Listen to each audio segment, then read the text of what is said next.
Well. Hello. Hello. Can I just say, the moments of improvised joy that are in this movie are, I believe, as a result of you really working hard on all of the rest of everything to give yourself some space, stop me if I'm wrong, to come up with these moments. Thank you. I've actually, I think, written down every single improvised moment that I think you've done. Oh my goodness, let's see. And you need to tell me what I've missed out. Okay. I don't know if I know all of them off the top of my head, but let's see. Let's see. Toss, toss. We toss our hair. Ready? Toss, toss. Then, in the deleted scenes, leg. Leg, yes. You can do toss, toss, leg. God damn, I love that. That was fun. Thank you. Toss, toss, leg. Toss, toss, leg. Toss, toss, leg. Thank you. It's addictive. Toss, toss, leg. A man? Yes, that was just a genuine reaction to Jeff Goldblum coming out. A man. Elphaba. I didn't know it was you. You made it. I was excited to see the person. A man? Mm-hmm. The other one is, give me my leg. Yeah, give me my leg. Give me my leg. That was actually Cynthia's idea to get that. Give me my leg. Because I said it when they were covering her close-up, and it just happened in the background, and she was like, John, we have to swing a lens. No, that has to be in this film. Thank you, hurry up. It was so funny. And she's so professional and so good that if you can get her to break, that must feel amazing. Oh, it is the most extraordinarily validating thing ever, is making her laugh and making her slightly break. It's really funny. A dream. I'd love to do it one day. The soundproof bubble. What? Yes. Is it true you were her friend? True. That's you. True. Sorry, 1 sec. What? Wiping Elphaba's tear during the dance? Yeah. That's just something that happened, yeah.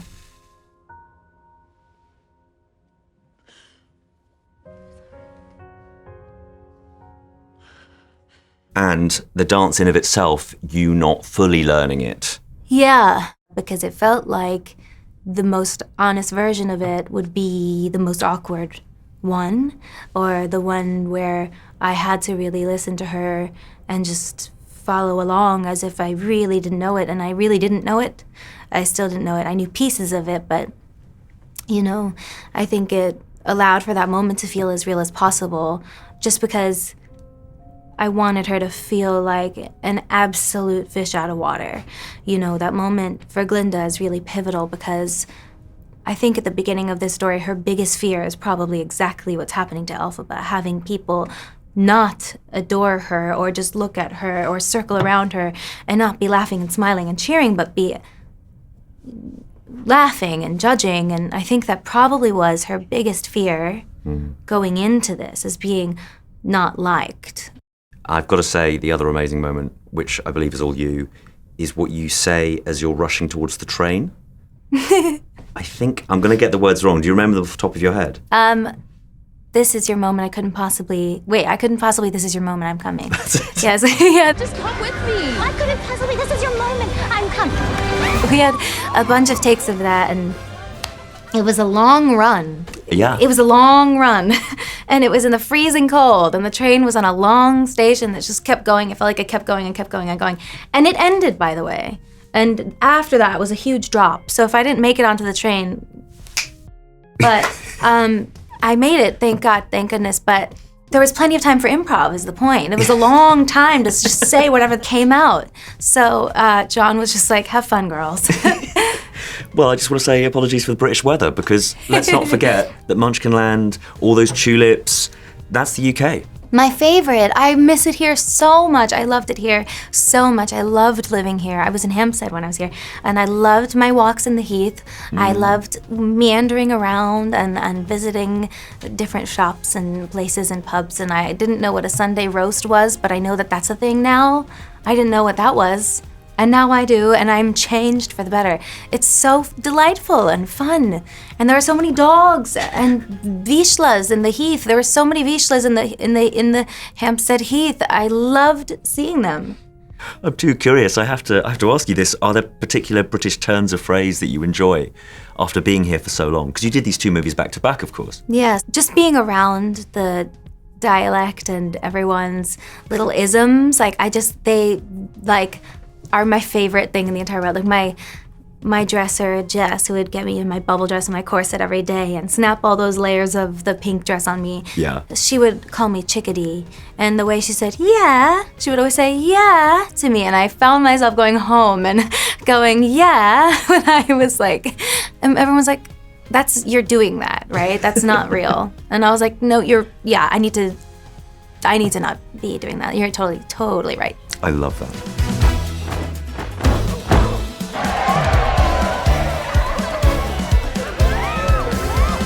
I just want to rewind a little bit back to choreography because a lot has been discussed in terms of your favourite song, your favourite lyrics, and I don't want to repeat too many things, but the choreography for me has become its own fascination. Like, there was a point on my Instagram where it was just dance moves from Wicked. Yeah. Like, particularly it's so cool to see. With, the book dancing. Yes, the Dear Glinda. Incredible. Dear Glinda, you are just too good.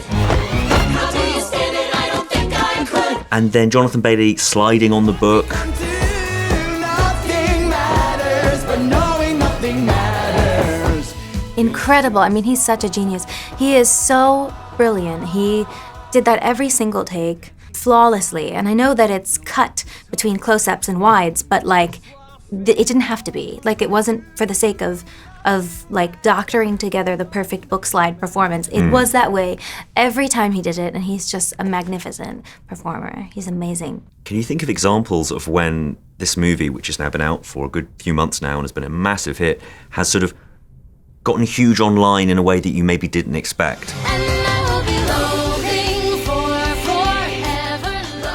Because seeing the Librarians of Congress doing that dance... The choreography, yes. You don't ever anticipate something like this in your entire life. It's hard to imagine. You hope it goes well, of course, but you don't even let your mind go to this place. And it's just been really beautiful. The most emotional thing has been the little girls flying and having their dads pick them up and having a little broom or a wand, or just seeing them kind of discover their own magic or believe that it's there is the cutest, best thing ever. And also watching theater kids come out of the woodworks to be like, hi, I'm here and I'm so proud to be here, embracing their nerdiness, and it's the best community to be a part of, and it's so beautiful. And the choreography videos are incredible. I mean, it's very crazy. Yeah, you're very... It's crazy. It's insane. And addictive. I was like, I can't stop. I spent a lot of the holidays teaching my family members the choreography because they were like, I need to get this right. They were like, it was really intense. My mom and brother and my dad watched and was giggling, but it was a really intense experience because they want to do it and they want to do it right, and it was just really funny. I read somewhere that you kept a pair of Cynthia's ears. I did. Because my ears are covered in piercings, right? Instead of taking out all the piercings, we put prosthetic over it so that it covers up my ear. I've got to ask, where do you keep them? Like, are they on a wall? Yeah, no. So right now they're just like next to the printer, like with pens and printer, and then like Cynthia's ears. But sometimes if like I'm having guests over, like if I put out like a tray of like whatever, I'll just kind of leave them nearby to see if anyone gets a little confused. I'm just kidding. I've never done that, but I will. No, yeah, they're next to the printer for now. Wonderful. I think that's the best version of it. Because you obviously have... Framing them is weird. Sorry, go ahead. I agree, I'm still I thinking agree. about it. I'm spiraling about it. No, I think there should be, I think hide them in the downstairs loo and just like have them there with no context. Don't explain them, just that's where they live. I love it. But Cynthia is just on another level. She's so magnificent. I think you two together Why, Miss Elphaba? And look, I could pour compliments on you and on her, Look at you. but together it is such a gorgeous miracle. You're beautiful. And that little wink she does at you right at the very end. Yeah. What was your reaction to that when that first happened? Yeah, I mean, it's a very emotional moment. And I think it's very hard to say goodbye to someone that you love. And I think in that moment, we're both breaking. And I think the wink was so generous and warm, because I think she knows how hard it is for Glinda to open up and cry and to become emotional like that. That's why I'm trying so hard not to, and I'm crying through, I'm smiling through, and I'm trying not, I'm holding back, and she's just like, I've got you, it's okay. And I think that's what is so beautiful about Defying Gravity, is that it's the true example of unconditional love. I really hope you get it, and you don't live to regret it. I hope you're happy in the end. It is saying to someone, I recognize that we can no longer grow together. We have to grow apart.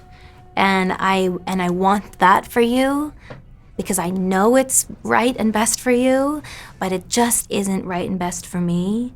We've got this. And the wink is such a loud way of saying that. And the cape is such a loud way of saying that. It's like she doesn't know how to articulate that moment of care, but it's like, at least you're gonna be warm. And it's just such a special thing. Surround you. The wink is one of my favorite moments as well. You don't often get a wink that makes an audience cry, but you know. Cynthia does that though. She winks often. Oh. It's like that is a thing that she does. I thought you were about to say she makes people cry often. Oh my God, no. That's a in thing. a good way, in an emotional way. A great way. No, I don't. In a good way. Can I just say thank you for this movie, and Thank you. also how excited we all are about the sequel coming out, Oh God. which you can't say much more about, and obviously that's sort of throwing forward and we should be concentrating on the now. But for both, It's very tempting. it is so tempting. You must be getting people all the time going, what can you tell me? Don't tell me anything, but what can you tell me? Right. I want to know everything, don't tell me anything. My best friend Courtney was adamant about me not telling her anything. Like, even during the filming process, she was like, what is this picture? What does it mean? Don't tell me anything. I don't know what this is about. Don't explain this. Don't send me anything. And then she sees the first movie and she texts me and she goes, Ariana. And I go, what? And she says, I just watched a TikTok that walked me through everything that happens in Act 2. And I was like, well, Courtney, why did you do that? You have the power. You can just scroll right past it. And what is this? Is like your fault and choice. And she was like, I couldn't resist. I got sucked in. I couldn't do it. I was like, you could have just called me. And I would have told you if you really begged. But no, sorry. Yeah, the temptation is there. It really, really is. And my final thought is, and again, it's a big fat compliment. Thank you. You are so funny. You made me laugh so often. Thank It's you. not an easy thing, but you make it look so easy. Thank you. But God damn it, you're funny. And next time I get asked for a photograph, I will be. Toss. Thank you. Toss leg. I love Absolutely. it. And it's the people that watch the deleted scenes that are the true fans. Thank you. This was so lovely. And thank you for like 300 coffees. That was so crazy thoughtful of you guys. Thank you My pleasure. so much. If there are no further questions, I'm gonna go. Thanks for watching. If you enjoyed this video, don't forget to subscribe and click the bell icon to keep up to date. You can listen to my Radio 1 movies and TV podcast Screen Time on BBC Sounds. And you can find these interviews in full on BBC iPlayer by searching Movies with Ali Plumb.